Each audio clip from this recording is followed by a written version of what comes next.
Salam əziz şagirdlər. 16-cı testin izahına baxaq. Deməli, yazılıb ki, hansı bənddə sifət və qoşma kimi işlənə bilən söz vardır? A. Bu yaz bir başqa yazdır. Bu yaz daha da xoşdur. B. Ancaq vicdansızları bəslər dünya. Hamımız bir günəşin zərrəsiyik. D. Kaş ki gözəl olmayaydın. Mənə gənc şair demə, çoxdan ötüb gəncliyim. Deməli, burada baxaraq. Düzgün cavab A variantıdır. Niyə? Bu yaz bir başqa yazdır. Necə yazdır? Necə sualına cavab verdiyi üçün və özündən sonra isim gəldiyi üçün başqa sözü burada sifətdir.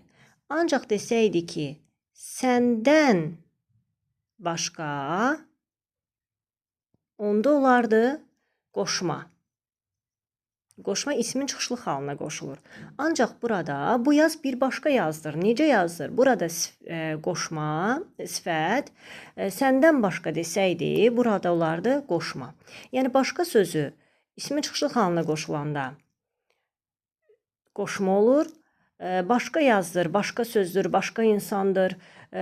Bu özündən sonra isim gələndə isə sifət olur.